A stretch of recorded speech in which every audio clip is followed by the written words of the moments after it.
The reservation had been made 3 weeks ago. Lejardan was the kind of place where reservations required a deposit, and the waitlist stretched for months.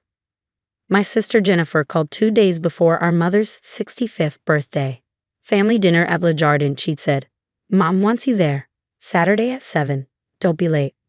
No pleasantries, just the expectation that I'd show up and play my role. I arrived 15 minutes early in a simple navy suit. The host recognized me but remained professionally neutral. Good evening, sir. Your party is already seated. Jennifer had chosen the private dining room with floor-to-ceiling windows. She held court at the head with her husband, Derek. Their 3 children, ages 8 to 14, were absorbed in their phones. Mom sat at the other end. There he is, Jennifer announced. We'd almost given up on you. I'm early, I said. It's 6:45. Early is on time is late, Derek chimed in. He worked in pharmaceutical sales. I took the empty seat between Mom and Tyler. My place had no water or wine glass. We already ordered wine, just family, Jennifer said. But you can get your own if you want. The waiter, Marcus, appeared. I'd seen him many times before. His eyes flickered with recognition.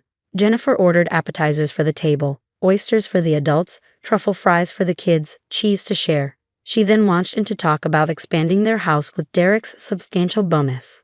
The conversation flowed around me. Derek discussed sales numbers. Jennifer talked about Costa Rica. Their daughter complained about school uniforms. I listened, contributed nothing. When the appetizers arrived, Marcus placed them precisely. Oysters gleamed on ice. Truffle fries smelled earthy and luxurious. At my spot, nothing. The gentleman didn't order, Jennifer said. He's been having financial troubles. Better to save money, right? Marcus's jaw tightened before he nodded and stepped back. Mom patted my hand. It's fine, dear. You can have some of mine. No need to waste money, Jennifer added, spearing an oyster. He can fill up at home.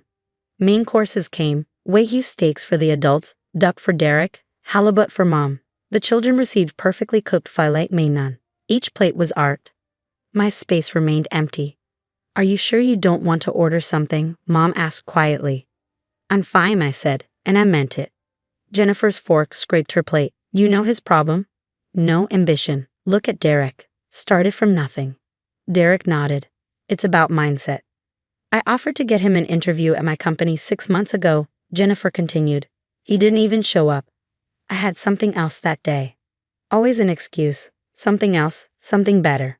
But here you are, can't even afford an appetizer. Tyler, beside me, squirmed uncomfortably. He pushed his plate toward me slightly. Don't, Jennifer snapped. He's an adult. If he can't provide for himself, that's his problem. The table fell silent except for the sound of cutlery scraping. Dessert came on gilded plates, creme brulee with gold leaf for the adults, chocolate lava cakes for the children. Each presentation was exquisite. When Marcus reached my spot, he hesitated. I shook my head slightly. He can watch us eat, Jennifer said, removing the empty space. That's fair. He can see what success looks like. Mom's spoon paused. Jennifer, that's harsh. Is it? I'm tired of pretending. This dinner is costing over $3,000. He sits there like he deserves to be here. It's your mother's birthday, I said. Exactly. She deserves better than watching you fail at everything. Jennifer took a bite, the gold leaf catching the light. That's how life works. You succeed, you eat. You fail, you watch. Mom set down her spoon. Jennifer Mary. No, Mom. It needs to be said. Derek raised his wine glass. To honest conversations. The children had gone quiet. Tyler's hand found mine under the table. I smiled at the absurdity of it all. Indeed, I said. That's when Marcus returned with Mr. Laurent, Lejardan's owner and general manager. Laurent was a legend. A third-generation restaurateur who turned his grandfather's bistro into a Michelin-starred empire. Good evening, Laurent said, his French accent still present after 40 years in America. I hope everything has been satisfactory. Wonderful, Jennifer gushed, suddenly all charm. Absolutely spectacular. We were just saying, excellent. Laurent's eyes found mine. Sir, may I speak with you for a moment? I stood, aware of everyone's confusion. Of course. We walked through the main dining room, past the open kitchen, to his private office. I apologize for the interruption, Laurent said. But your sister attempted to have the bills sent to your membership account.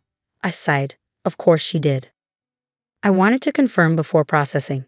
With the wine and expanded menu, we're looking at $3,200. At 20% for Marcus and the team, they handled an uncomfortable situation well. Always. Laurent paused. In 15 years you've held an ownership stake, you've never used it for leverage. You make reservations like any guest. Tonight, watching that, he shook his head. And ruined my mother's birthday. Is it not already ruined? I thought about that empty space.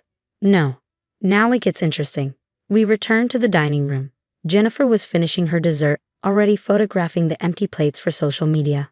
Laurent opened the door. Every head turned. Ladies and gentlemen, I apologize for the interruption, but there seems to be some confusion about this evening's arrangements. Jennifer's smile faltered. Confusion? Everything's been perfect. We're ready for the check. Indeed, the reservation was under Mrs. Jennifer Morrison's name with a deposit for the private room. However, the final billing was directed to a membership account. Is this correct? Yes, Jennifer said slowly. We arranged that. And you're aware of whose membership this is? Silence. I assumed it was a family account. Mom's, maybe?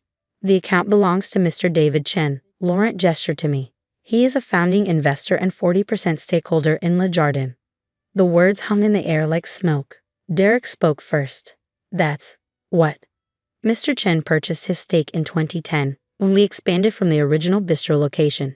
His investment allowed us to acquire this building, renovate to Michelin standards, and establish the private dining program you've enjoyed this evening.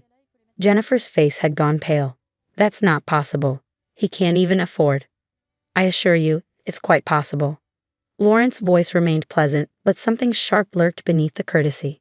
In fact, Mr. Chen dines here regularly. He simply chooses to do so quietly, without drawing attention to his position, a quality I've always admired. Mom's hand had gone to her mouth. Tyler was staring at me with wide eyes. So when you instructed our staff not to serve him, Laurent continued, and made comments about his financial situation, you were doing so to a man who quite literally owns the chairs you're sitting in. The silence was profound. Even the children had stopped fidgeting. Jennifer found her voice. David, I didn't. We didn't know. No, I agreed. You didn't. If you had just told us, would it have mattered? I asked. Would you have treated me differently if you'd known? Or would you have just resented me for succeeding in a way you didn't anticipate? Derek's business maxim confidence had evaporated. Look, we just thought. I mean, you never said anything. I invested in something I believed in, I said simply. Laurent's vision for this place, his grandfather's recipes, the way he treats his staff and guests. It wasn't about proving anything to anyone. Laurent cleared his throat. Regarding the bill, it totals $3,200, not including the suggested 20% gratuity Mr. Chen has added for exceptional service under difficult circumstances. That brings us to $3,840. Jennifer's face had gone from pale to red. But the deposit covers the room rental only. The deposit was $800. You have a remaining balance of $3,040.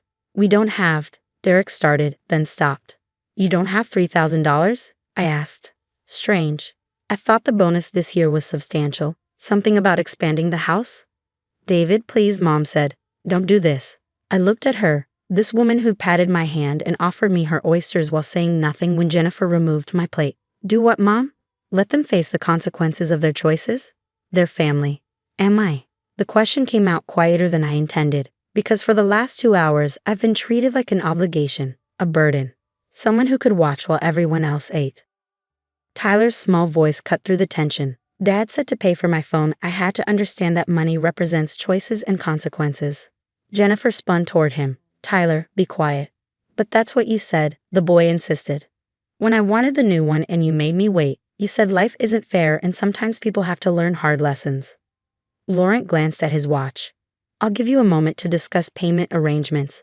We do accept payment plans for bills of this size, though I should mention there's an additional service fee. No need, I said. I pulled out my wallet and extracted a black credit card. Put it on this, the whole thing, including 25% for the staff. Jennifer's eyes widened. David, you don't have to. You're right. I don't. I handed the card to Laurent. But it's Mom's birthday, and despite everything, I'm not interested in ruining it further. Consider it a gift. Laurent accepted the card with a subtle nod. Very gracious, sir. I'll process this immediately. After he left, the silence in the private dining room felt thick enough to cut. Jennifer stared at her empty dessert plate. Derek had gone very still. The children watched everything with the wide-eyed attention of witnesses to something they didn't fully understand but knew was important. Mom finally spoke. How long? 15 years, since I was 19. 19? Jennifer's voice cracked. But you were working at that coffee shop. You had student loans. You were living below my means, saving, investing in opportunities everyone else overlooked. I looked at her directly. Laurent needed capital. Banks wouldn't take the risk on a restaurant expansion during a recession. I had $25,000 from 3 years of 70-hour work weeks and living in a studio apartment with 2 roommates. I gave him all of it for a stake in something I believed in. $25,000, Derek repeated numbly, which is now worth approximately $4.2 million, given Lejardan's current valuation. I smiled without humor. But who's counting? Laurent returned with the receipt and my card. All settled. Thank you for your continued patronage, Mr. Shen. And please, next time you dine with us, allow us to serve you properly. Thank you, Laurent. Give my compliments to the chef. Always, he nodded to the table. Ladies, gentlemen, children, we hope you've enjoyed your evening at Lejardan. After he left, nobody moved. The city lights sparkled through the windows. Somewhere in the kitchen, staff were preparing dishes for other diners who didn't know that their beautiful restaurant existed partly because a 19-year-old kid had believed in an old man's dream. I should go, I said, standing. Happy birthday, Mom. David, wait. Mom's voice trembled. Please don't leave like this. How should I leave? After watching everyone eat while I sat with an empty plate. After being told that's how life works. I kept my voice gentle. You didn't stop her, Mom. You patted my hand and offered me your leftovers. But you didn't tell her she was wrong.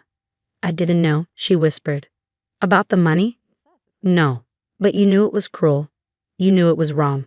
You just didn't think it mattered enough to say something. Jennifer stood abruptly. I didn't know. If I had known, you would have what? Treated me with basic human dignity because I'm rich? I shook my head. That's worse, Jennifer. That's so much worse. It's not like that. Then what is it like? Explain it to me. Explain how you decided your brother could watch you eat golden desserts because you assumed he was poor. Explain the math of that to Tyler so he understands when it's okay to treat people like they're less than human. Derek cleared his throat. We clearly made a mistake. You made a choice, I corrected. Mistakes are accidents. This was deliberate. You wanted me to feel small, to understand my place in the family hierarchy. You succeeded. Now you get to understand what it feels like when the hierarchy shifts. I moved toward the door, then paused. Tyler was crying quietly, tears streaming down his face. Hey, I said gently, crouching beside him. This isn't your fault, okay? You were kind. You tried to share your food. You held my hand. That matters more than you know. Are you still my uncle? He whispered.